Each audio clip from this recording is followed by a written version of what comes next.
Qui je suis Eva Ingénieur ou Fabien Mabon sont mes deux identités numériques actuelles. Je bosse dans le streaming depuis 99, plutôt pour des startups. Enfin, le streaming en 56 kilobits, il n'y avait pas de gros groupe média qui était intéressé par en faire à l'époque. Et dans la téléphonie mobile, j'ai commencé le streaming en 2006, donc avant l'arrivée des premiers smartphones. Tac tac, et le multi-device, on a dû en faire à partir de 2009. Euh, voilà. Et donc là, en fait, je vous présente un petit projet donc, que je suis en train de développer.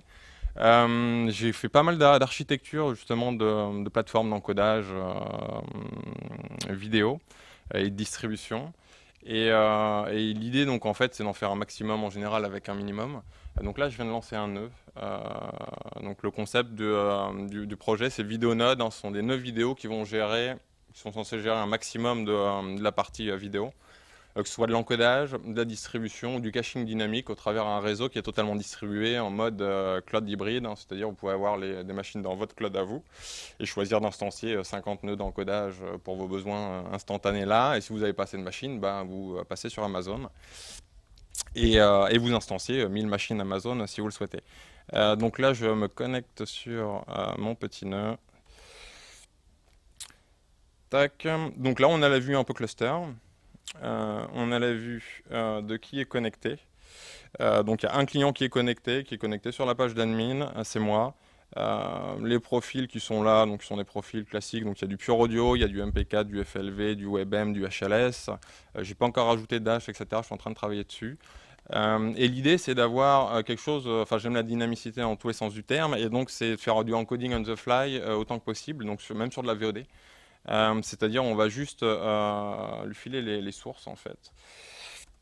Je vais ouvrir un autre nœud quand même pour que ce soit un peu fun. On va aller voir se connecter là sur le petit graphe, poum poum, un deuxième nœud, un troisième nœud. On arrange, s'il n'y avait pas un firewall qui était un peu chiant, j'aurais pu passer même avec des serveurs que j'ai sur internet. Et donc voilà, on voit les trois nœuds et je balance. Alors, est-ce que j'ai mon curl? Tac tac. Donc là, je fais un appel HTTP pour lui donner une source de données.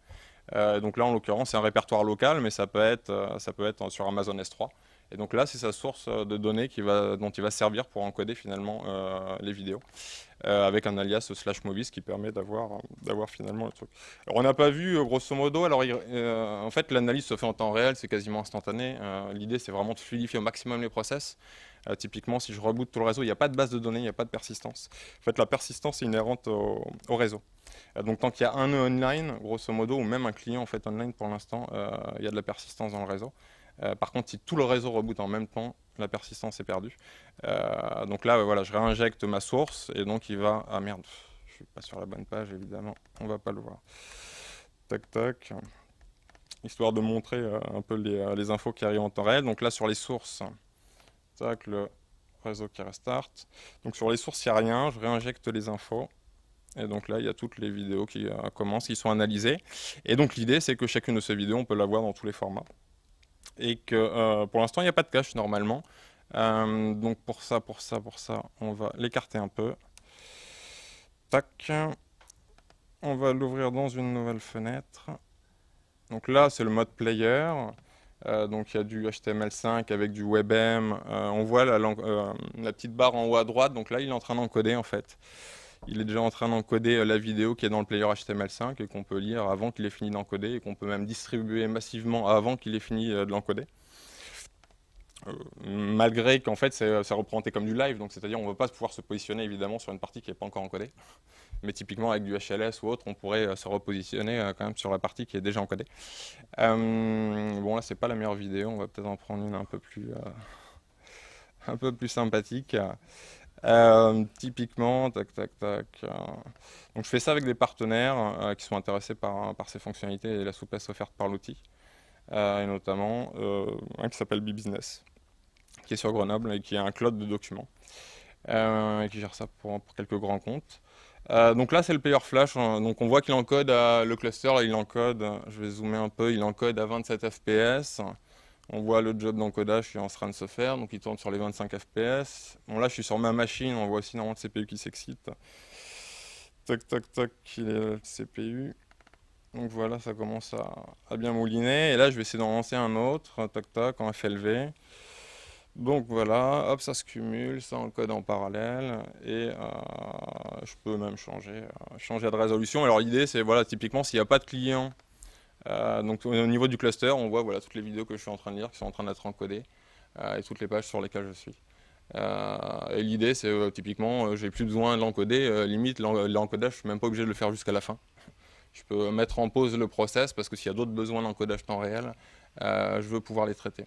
Donc voilà, j'essaie en fait de traiter les choses au maximum dans leur dynamicité et dans leur adaptabilité.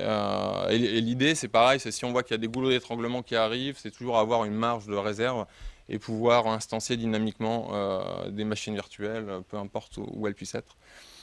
Et donc le caching, donc ça c'est pas encore fait, mais même la partie encodage comme caching, etc., se propage sur le réseau. C'est-à-dire sur n'importe quel nœud, en fait, on se connecte, à chaque fois on a les données. Donc là, si je me connecte sur le nœud qui est 3001, j'ai exactement la même chose. Et à chacun des nœuds, en fait, on peut demander les mêmes choses, c'est-à-dire d'encoder, de délivrer, de mettre en cache. Tous les nœuds, en fait, on gère toutes les fonctions. Et du coup, tant qu'il y a un nœud finalement dans le réseau, les fonctions sont encore là, quoi. Voilà un peu le projet. Donc c'est un projet open source où n'importe qui peut contribuer, venir coder, etc. Donc je n'ai pas encore ouvert les sources, je vais le faire dans quelques jours. Je finis 2-3 trucs avant. Mais voilà, n'importe qui peut venir contribuer. Et donc ce que je fais en général, c'est des mises en place proof of concept si vous avez besoin de tester, d'intégrer ça dans vos architectures. Où là, je vais vous apporter du service qui va vous garantir que le truc ne plante jamais. Donc astreinte H24, monitoring. Et support dans la phase d'intégration et de mise en place du projet. Voilà. J'ai dû rentrer dans les 15 minutes, je pense. C'était dense. C'est compressé. Est-ce qu'il y a des questions liées à ce produit? Alors c'est du FFmpeg, hein. Moi j'ai toujours fait du FFmpeg comme brique de transcodage. Et après derrière pour le packaging, typiquement là on va utiliser plus du WOSA ou du USP pour gérer toute la partie packaging. Après je fais aussi des playlists dynamiques. Enfin, c'est un truc assez marrant justement pour faire du start-over ou pour faire effectivement de la catch-up basée sur du DVR. Mais l'idée, voilà, c'est d'avoir quelque chose qui soit compatible avec les attentes industrielles et qui puisse aussi être installé chez soi quasiment sur un Raspberry Pi et fonctionner parce qu'on veut encoder sa petite webcam. D'ailleurs, je vais faire un proof of concept sur un hackathon ce week-end où je vais l'installer sur un Raspberry Pi et encoder une webcam et permettre la communication WebRTC temps réel entre les personnes qui vont se connecter avec leur device, quoi. Donc si je résume, en fait, il faut pas que il faut que tu aies toujours une machine de up. Si elles tombent toutes en même temps, t'es mort. On peut mettre de la persistance. Voilà, c'est vraiment pur proof of concept. Et donc, ce qui m'intéresse, voilà, c'est de voir aussi par rapport aux attentes, etc. Typiquement, là, sur l'analyse des fichiers entrants et des sources vidéo, typiquement, c'est un truc que tu mets en cache. Par contre, la présence et l'accessibilité de ces sources suivant les nœuds, ça, c'est quelque chose que je vais générer dynamiquement pour savoir tel nœud peut accéder à telle ressource et tel autre ne peut pas pour pouvoir accabler dynamiquement les routes, quoi. Oui. Juste pour m'aider à comprendre un peu mieux comment ça fonctionne, quand on a un transcodage qui n'a pas été effectué jusqu'au bout, si j'ai un deuxième client qui après coup cherche à obtenir le fichier. Alors dès que c'est fini d'être transcodé, en fait, c'est remuxé, c'est repackagé, etc. Et l'idée, c'est qu'on ait un cache et que ce cache sert de base, quoi. On ne va pas tout encoder en temps réel, enfin, on ne va pas s'amuser à encoder systématiquement en temps réel. L'idée, c'est vraiment du rapid time to market. On a 10 000 VOD, on ouvre le service au début, ça se trouve, il y a 100 clients. Sur 100 clients, on peut se permettre de gérer du transcoding temps réel et sur des formats que si ça se trouve on n'aurait jamais rajouté. Enfin, ça sert à rien des fois d'avoir 6-7 formats sur le web pour gérer différents niveaux de bande passante, sauf dans ce cas de figure où des fois vous pouvez avoir des clients qui sont dans ce range. Ce que je veux dire, c'est que si j'ai un transcodage qui n'a pas été jusqu'au bout parce que Mhm. le client a coupé le flux avant son terme, Mhm. est-ce que ce qui a déjà été transcodé ne l'est plus à être? Est-ce que j'ai pas besoin de retranscoder ce qui a déjà été C'est ça. transcodé? C'est ça. En fait, grosso modo, je vais mettre en pause le process, mais on va dire sa stack de buffer est toujours là, etc. Et après, je vais le reprendre. Enfin, l'idée, c'est que ça gère aussi l'encodage offline traditionnel en mode batch. Donc, on va injecter des sources, on va lui demander dans les profils et il va traiter ça en mode batch. Et du coup, on peut avoir différentes stratégies, c'est-à-dire on a des caches, on a les formats haut profil qui prennent beaucoup de ressources, etc., qui peuvent être pré-générés, etc. Et on peut avoir des stratégies sur tous les low profils qui va être plus temps réel là, et plus à la demande, quoi. Et effectivement, du coup, on va faire passer par ordre de priorité. Tant qu'il y a un client, disons que c'est le client derrière qui est prioritaire, donc qui va donner une tâche de transcoding temps réel. Par contre, si le client il se déconnecte, le process il rejoint la queue finalement d'un transcodage offline et va être processé suivant les ordres de priorité définis dans ce mode-là, quoi. Merci.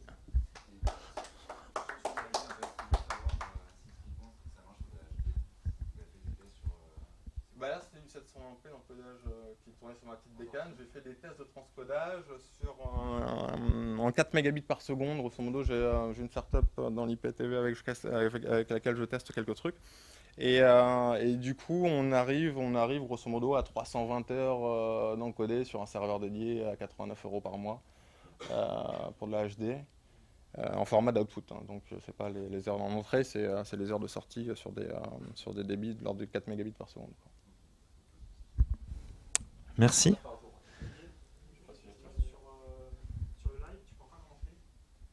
Sur le live, alors pour l'instant, c'était pas dans le scope, mais finalement c'est juste une URL. Enfin, FFmpeg gère très bien maintenant tous les transports et tout en entrée live.